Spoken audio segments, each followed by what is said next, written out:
आज की कहानी है कानूनी कुमार, जिसे लिखा है मुंशी प्रेमचंद ने। मिस्टर कानूनी कुमार एमएलए अपने ऑफिस में समाचार पत्रों, पत्रिकाओं और रिपोर्टों का एक ढेर लिए बैठे हैं। देश की चिंताओं से उनकी देह स्थूल हो गई है। सदैव देश सुधार की फिक्र में पड़े रहते हैं। सामने पार्क है, उसमें कई लड़के खेल रहे हैं। कुछ पर्दे वाली स्त्रियां भी है। रेसिंग के सामने बहुत से भिखमंगे बैठे हैं।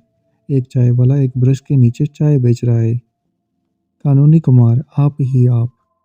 देश की दशा कितनी खराब होती चली जाती है। गवर्नमेंट कुछ नहीं करती, बस दावतें खाना और मौज उड़ाना उसका काम है। पार्क की ओर देखकर, हाँ, यह कोमल कुमार सिगरेट पी रहे हैं। शौक, महाशौक, कोई कुछ नहीं कहता। कोई इसको रोकने की कोशिश भी नहीं करता। तंबाकू कितनी जहरीली चीज है। बालकों को इससे कितनी हानि होती है, यह कोई नहीं जानता। तंबाकू की रिपोर्ट देखकर ओप, रोंगटे खड़े हो जाते हैं। जितने बालक अपराधी होते हैं, उनमें 75% सैकड़े सिगरेटबाज होते हैं। बड़ी भयंकर दशा है। हम क्या करें? लाख इस पेचे दो, कोई सुनता ही नहीं। इसको कानून से रोकना चाहिए, नहीं तो अनर्थ हो जाएगा। कागज पर नोट करता है। तंबाकू बहिष्कार बिल पेश करूंगा। काउंसिल खुलते ही यह बिल पेश कर देना चाहिए। एक क्षण के बाद फिर पार्क की ओर ताकता है और पहरेदार महिलाओं को घास पर बैठे देखकर लंबी सांस लेता है। गजब है, गजब है। कितना घोर अन्याय, कितना पाशविक व्यवहार। यह कोमलांगी सुंदरिया चादर में लिपटी हुई कितनी भद्दी, कितनी फूहड़ मालूम होती है। अभी तो देश का यह हाल हो रहा है। रिपोर्ट देखकर स्त्रियों की मृत्यु संख्या बढ़ रही है। तपेदिक उछलता चला जाता है। प्रसूत की बीमारी आंधी की तरह चढ़ी आती है और हम है कि आंखें बंद किए पड़े हैं। बहुत जल्दी ऋषियों की यह भूमि, यह वीर परशुविनी जननी रसातल को चली जाएगी। इसका कहीं निशान भी ना रहेगा। गवर्नमेंट को क्या फिक्र, लोग कितने पाषाण हो गए हैं। आंखों के सामने यह अत्याचार देखते हैं और जरा भी नहीं चौंकते। यह मृत्यु का शैथिल्य है। यह भी कानूनी जरूरत है। एक ऐसा कानून बनना चाहिए जिससे कोई स्त्री पर्दे में ना रह सके। अब समय आ गया है कि इस विषय में सरकार कदम बढ़ावे। कानून की मदद के बगैर कोई सुधार नहीं हो सकता, और यह कानूनी मदद की जितनी जरूरत है उतनी और कहाँ हो सकती है। माताओं पर देश का भविष्य अवलंबित है। पर्दा हटाओ बिल पेश आना चाहिए। जानता हूँ बड़ा विरोध होगा, लेकिन गवर्नमेंट को साहस से काम लेना चाहिए। ऐसे नपुंसक विरोध के भय से उद्धार के कार्य में बाधा नहीं पड़नी चाहिए। कागज पर नोट करता है। यह बिल भी असेंबली के खुलते ही पेश कर देना होगा। बहुत विलम्ब हो चुका। अब विलम्ब की गुंजाइश नहीं है, वरना मरीज का अंत हो जाएगा। मसौदा बनाने लगता है। हेतु और उद्देश्य।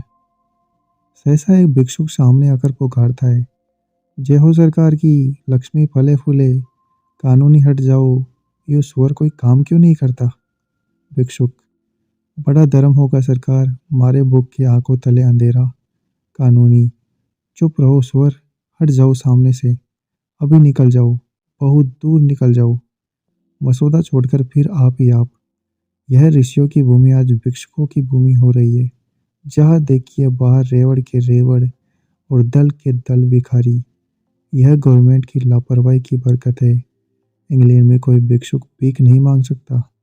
पुलिस पकड़कर काल कोठरी में बंद कर दे। किसी सभ्य देश में इतने भिखमंगे नहीं है। यह पराधीन गुलाम भारत है, जहाँ ऐसी बातें इस 20वीं सदी में भी संभव है।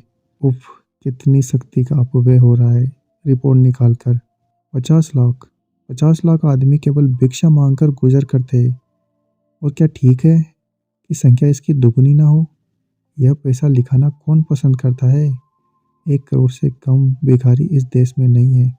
यह तो भिखारियों की बात हुई जो द्वार द्वार झोली लिए घूमते हैं। इसके उपरांत टिकादारी, गोपिनदारी, जटाधारी समुदाय भी तो है, जिनकी संख्या कम से कम 2 करोड़ होगी। जिसे देश में इतने हरामखोर, मुफ्त का माल उड़ाने वाले दूसरों की कमाई पर मोटे होने वाले प्राणी हो, उसकी दशा क्यों ना इतनी हीन हो। आश्चर्य यही है कि अब तक यह देश जीवित कैसे है। वोट करता है, एक बिल की सख्त जरूरत है, उसे पेश करना ही चाहिए। नाम हो भिखमंगा बहिष्कार बिल। खूब जूतियाँ चलेंगी, धर्म के सूत्रधार खूब नाचेंगे, खूब गालियाँ देंगे, गवर्नमेंट भी कन्नी काटेगी, मगर सुधार का मार्ग तो कंटकाकीर्ण है ही। तीनों बिल मेरे ही नाम से हो, फिर देखिए कैसी खलबली मचती है। आवाज़ आती है चाय गरम, मगर ग्राहकों की संख्या बहुत कम है। कानूनी कुमार का ध्यान चाय वाले की ओर आकर्षित हो जाता है। कानूनी आप ही आप, चाय वाले की दुकान पर एक भी ग्राहक नहीं, कैसा मूर्ख देश है। इतनी बलवर्धक वस्तु और ग्राहक कोई नहीं। सभी देशों में पानी की जगह चाय पी जाती है। रिपोर्ट देखकर इंग्लैंड में 5 करोड़ पौंड की चाय भी जाती है। इंग्लैंड वाले मूर्ख नहीं है, उनका आज संसार पर आधिपत्य है। इसमें चाय का कितना बड़ा भाग है, कौन इसका अनुमान कर सकता है। यह बेचारा चाय वाला खड़ा है और कोई उसके पास नहीं फटकता। चीन वाले चाय पी पीकर स्वाधीन हो गए, मगर हम चाय नहीं पीएंगे। क्या अकल है। गवर्नमेंट का सारा दोष है। कीटों से भरे हुए दूध के लिए इतना शोर मचता है, मगर चाय को कोई नहीं पूछता, जो कीटों से खाली, उत्तेजक और पुष्टिकारक है। सारे देश की मति मारी गई है। नोट करता है, गवर्नमेंट से प्रश्न करना चाहिए। असेंबली खुलते ही प्रश्नों का तांता बांध दूंगा। प्रश्न क्या, गवर्नमेंट बताएगी कि गत 5 सालों में भारतवर्ष में चाय की खपत कितनी बढ़ी है और उसका सर्वसाधारण में प्रचार करने के लिए गवर्नमेंट ने क्या कदम लिए हैं। एक रमणी का प्रवेश, कटे हुए केश, आड़ी मांग, पारसी रेशमी साड़ी, कलाई पर घड़ी, आंखों पर ऐनक, पाँव में ऊंची एडी का लेडी शू, हाथ में एक बटुआ लटकाए हुए, साड़ी में ब्रूच है, गले में मोतियों का हार। कानूनी, हेलो मिसेज बोस, आप खूब आई, कहिए किधर की सैर हो रही है। अब की तो आलोक में आपकी कविता बड़ी सुंदर थी, मैं तो पढ़कर मस्त हो गया। इस नन्हे से हृदय में इतने भाव कहाँ से आ जाते हैं, मुझे आश्चर्य होता है। शब्द विन्यास की तो आप रानी हैं, ऐसे ऐसे चोट करने वाले भाव आपको कैसे सूझ जाते हैं। मिसेज बोस, दिल जलता है तो उसमें आपसे आप धुएं के बादल निकलते हैं। जब तक स्त्री समाज पर पुरुषों का अत्याचार रहेगा, ऐसे भावों की कमी ना रहेगी। कानूनी, क्या इधर कोई नई बात हो गई। बोस, रोज ही तो होती रहती है। मेरे लिए डॉक्टर बोस की आज्ञा नहीं कि किसी से मिलने जाओ या कहीं सैर करने जाओ। अब की कैसी गर्मी पड़ी है कि सारा रक्त जल गया, पर मैं पहाड़ों पर ना जा सकी। मुझसे यह अत्याचार, यह गुलामी नहीं सही जाती। कानूनी, डॉक्टर बोस खुद भी तो पहाड़ों पर नहीं गए। बोस, बह ना जाए, उन्हें धन की हाय हाय पड़ी है, मुझे क्यों अपने साथ लिए मरते हैं। वह कलम में नहीं जाना चाहते, उनका समय रुपए उगलता है, मुझे क्यों रोकते हैं। वह खद्दर पहने, मुझे क्यों अपनी पसंद के कपड़े पहनने से रोकते हैं। वह अपनी माता और भाइयों के गुलाम बने रहे, मुझे क्यों उनके साथ रो रो कर दिन काटने पर मजबूर करते हैं। मुझसे यह बर्दाश्त नहीं हो सकता। अमेरिका में एक कटुवचन कहने पर संबंध विच्छेद हो जाता है। पुरुष जरा देर में घर आया और स्त्री ने तलाक दे दिया। वह स्वाधीनता का देश है, वह लोगों के विचार स्वाधीन है। यह गुलामों का देश है, यह हर बात में उसी गुलामी की छाप है। मैं अब डॉक्टर बोस के साथ नहीं रह सकती। नाको दम आ गया। इसका उत्तरदायित्व उन्हीं लोगों पर है जो समाज के नेता और व्यवस्थापक बनते हैं। अगर आप चाहते हैं कि स्त्रियों को गुलाम बनाकर स्वाधीन हो जाए, तो यह अनहोनी बात है। जब तक तलाक का कानून ना जारी रहेगा, आपका स्वराज्य आकाश कुसुम ही रहेगा। डॉक्टर बोस को आप जानते हैं, धर्म में उनकी कितनी श्रद्धा है। खप्त कहिए, मुझे धर्म के नाम से घृणा है। इसी धर्म ने स्त्री जाति को पुरुष की दासी बना दिया। मेरा बस चले तो मैं सारी धर्म की पोथियों को उठाकर परनाले में फेंक दूं। मिसेज एयर का प्रवेश, गोरा रंग, ऊंचा कद, ऊंचा गाउन, गोल हांडी की सी टोपी, आंखों पर ऐनक, चेहरे पर पाउडर, गालों और होठों पर सुर्ख पेंट, रेशमी जुराबे, और ऊंची एड़ी के जूते। कानूनी हाथ बढ़ाकर, हेलो मिसेज एयर, आप खूब आई। कहिए किधर की सैर हो रही है? आलोक में आपका लेख अत्यंत सुंदर था। मैं तो फटकर दंग रह गया। मिसेज एयर, मिसेज बोस की ओर मुस्कुराकर, दंग ही तो रह गए या कुछ किया भी? हम स्त्रियां अपना कलेजा निकाल कर रख दे, लेकिन पुरुष का दिल ना पसीजेगा। बोस, सत्य, बिल्कुल सत्य। एयर, मगर इस पुरुष राज का बहुत जल्द अंत हुआ जाता है। स्त्रियां अब कैद में नहीं रह सकती। मिस्टर एयर की सूरत में नहीं देखना चाहती। मिसेज बोस मुंह फेर लेती है, कानूनी मुस्कुराकर। मिस्टर एयर तो खूबसूरत आदमी है। लेडी एयर, उनकी सूरत उन्हें मुबारक रहे। मैं खूबसूरत पराधीनता नहीं चाहती, बदसूरत स्वाधीनता चाहती हूँ। वह मुझे आपकी जबरदस्ती पहाड़ पर ले गए। वहाँ की शीत मुझसे नहीं सही जाती। इतना कहा कि मुझे मत ले जाओ, मगर किसी तरह ना माने। मैं किसी के पीछे पीछे कुत्ते की तरह नहीं चलना चाहती। मिसेज बोस उठकर खिड़की के पास चली जाती है। कानूनी, अब मुझे मालूम हो गया कि तलाक का बिल असेंबली में पेश करना पड़ेगा। एयर, खैर आपको मालूम तो हुआ, मगर शायद कयामत में कानूनी नहीं। कानूनी, नहीं मिसेज एयर, आपकी छुट्टियों के बाद ही यह बिल पेश होगा और धूमधाम के साथ पेश होगा। बेशक पुरुषों का अत्याचार बढ़ रहा है। जिस प्रथा का विरोध आप दोनों महिलाएं कर रही है, वह अवश्य हिंदू समाज के लिए घातक है। अगर हमें सभ्य बनना है तो सभ्य देशों के पदचिन्हों पर चलना पड़ेगा। धर्म के ठेकेदार चिल्पों मचाएंगे, कोई परवाह नहीं। उनकी खबर लेना आप दोनों महिलाओं का काम होगा। ऐसा बनाना कि मुंह ना दिखा सके। लेडी एयर, बेस की धन्यवाद देती हूँ। हाथ मिलाकर चली जाती है। मिसेज बोस खिड़की के पास से आकर, आज इसके घर में घी का चिराग जलेगा। यहाँ से सीधे बोस के पास गई होगी। मैं भी जाती हूँ। चली जाती है। कानूनी कुमार एक कानून की किताब उठाकर उसमें तलाक की व्यवस्था देखने लगता है कि मिस्टर आचार्य आते हैं। मुंह साफ, एक आंख पर ऐनक, खाली आधे भाग का शर्ट, निक्कर, उन्हें मुझे लंबे बूट। पीछे एक टेरियर कुत्ता भी है। कानूनी, हेलो मिस्टर आचार्य, आप खूब आए। आज किधर की सैर हो रही है? होटल का क्या हाल है? आचार्य, कुत्ते की मौत मर रहा हूँ। इतना बढ़िया भोजन, इतना साफ सुथरा मकान, ऐसी रोशनी, इतना आराम, फिर भी मेहमानों का दुर्भिक्ष है। समझ में नहीं आता अब कितना खर्च घटाऊं। इन दामों, अलग घर में मोटा खाना भी नसीब नहीं हो सकता।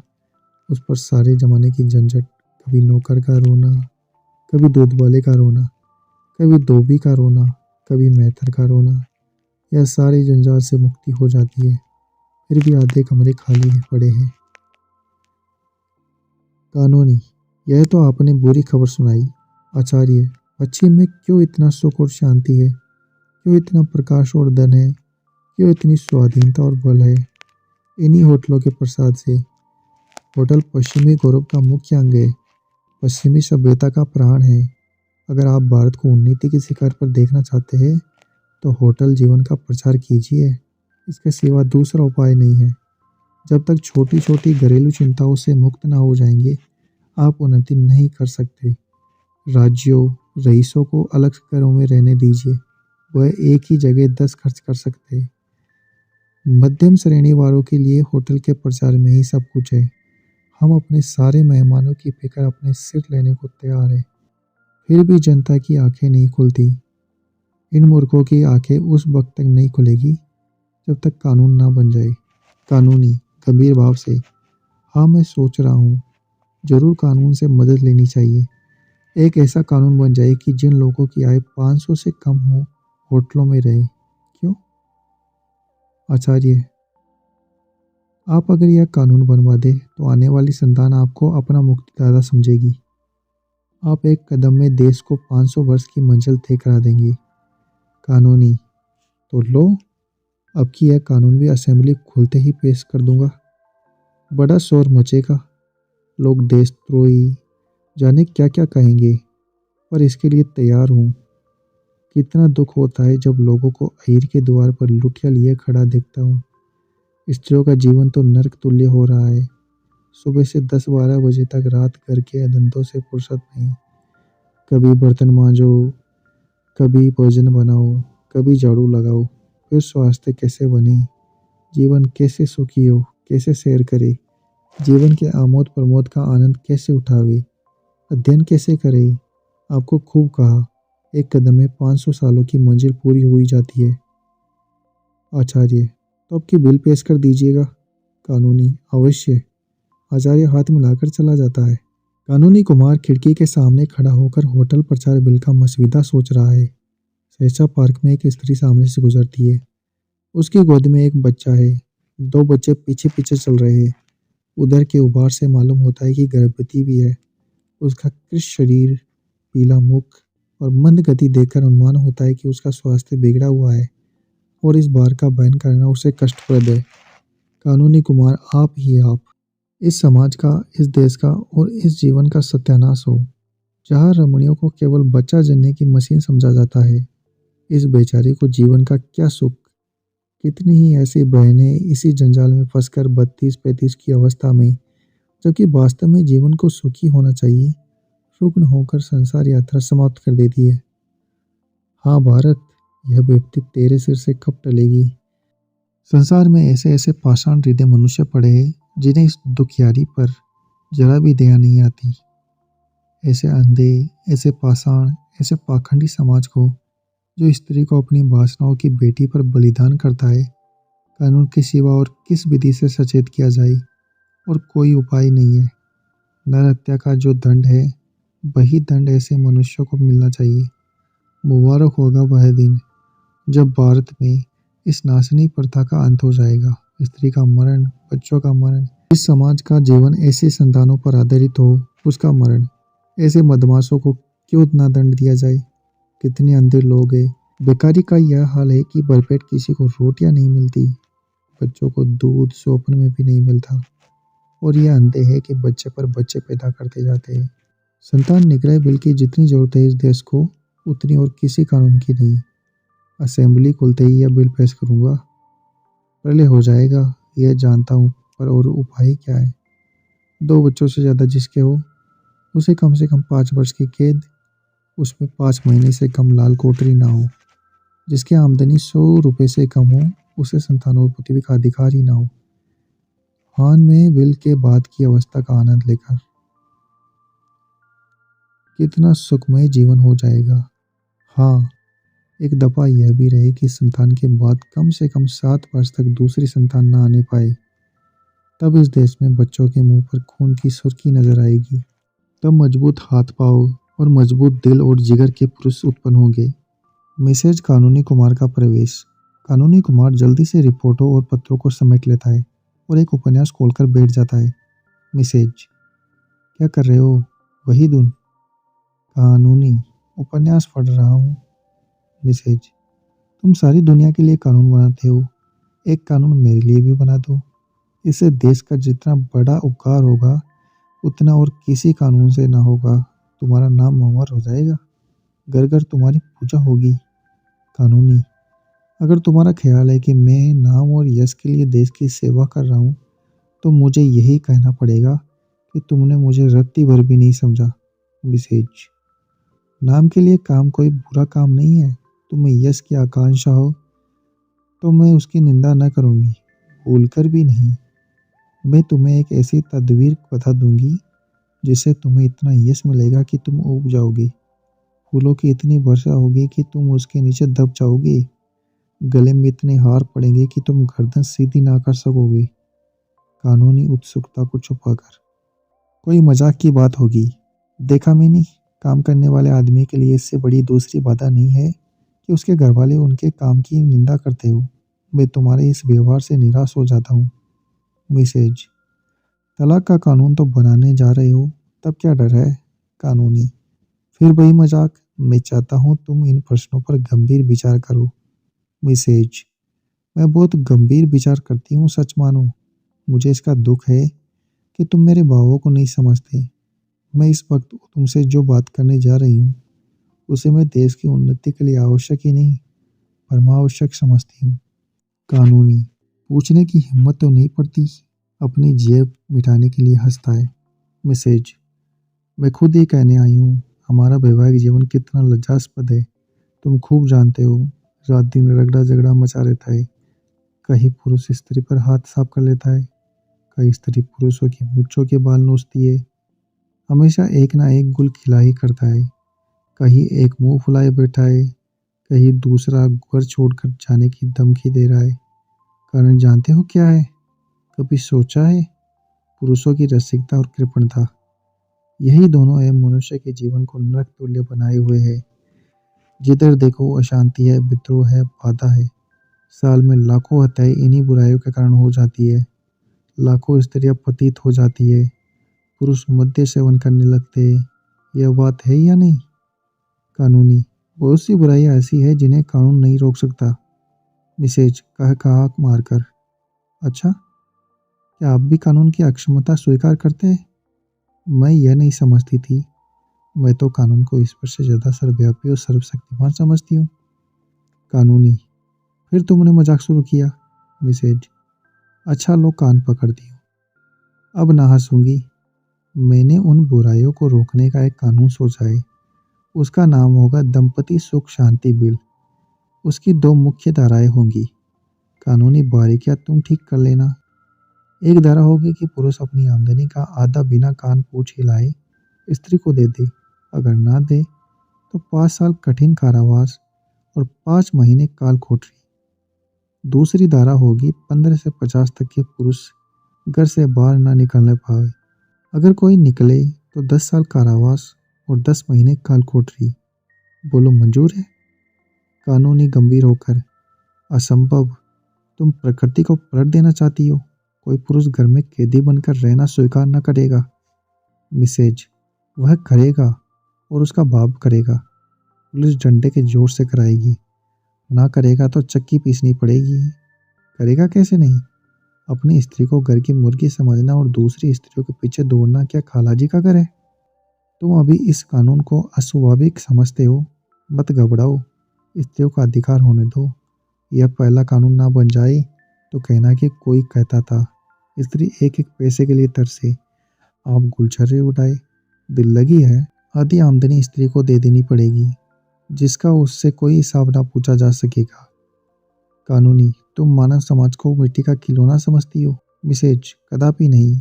मैं यही समझती हूँ कि कानून सब कुछ कर सकता है, मनुष्य का स्वभाव भी बदल सकता है। कानूनी कानून यह नहीं कर सकता। मिसेज कर सकता है। कानूनी नहीं कर सकता। मिसेज कर सकता है। अगर वह जबरदस्ती लड़कों को स्कूल भेज सकता है, अगर वह जबरदस्ती विवाह की उम्र नियत कर सकता है, अगर वह जबरदस्ती बच्चों को टीका लगवा सकता है, तो वह जबरदस्ती पुरुषों को घर में बंद भी कर सकता है। उसकी आमदनी का आधा स्त्रियों को भी दिलवा सकता है। तुम कहोगे पुरुष को कष्ट होगा। जबरदस्ती जो काम कराया जाता है उसमें करने वाले को कष्ट होता है। तुम उस कष्ट का अनुभव नहीं करते, इसलिए वह तुम्हें नहीं अखरता। मैं यह नहीं कहती कि सुधार जरूरी नहीं है। मैं भी शिक्षा का प्रचार चाहती हूँ। मैं भी बाल विवाह बंद करना चाहती हूँ। मैं भी चाहती हूँ कि बीमारियाँ ना फैले, लेकिन कानून बनाकर जबरदस्ती यह सुधार नहीं करना चाहती। लोगों में शिक्षा और जागृति फैलाओ, जिसमें कानूनी व्यय के बगैर वह सुधार हो जाए। आपसे कुर्सी तो छोड़ी जाती नहीं, घर से निकला जाता नहीं। शहरों की विलासिता को एक दिन के लिए भी नहीं त्याग सकते और सुधार करने चले हैं आप देश का। इस तरह सुधार न होगा। हाँ, पराधीनता की बेड़ी और भी कठोर हो जाएगी। मिसेज कुमार चली जाती है और कानूनी कुमार अव्यवस्थित सा कमरे में टहलने लगता है। तो दोस्तों, ये थी हमारी आज की कहानी कानूनी कुमार। अगर आपको कहानी अच्छी लगी तो हमें कमेंट बॉक्स में ज़रूर बताइए। Thank you. See you in the next video. Till then, bye.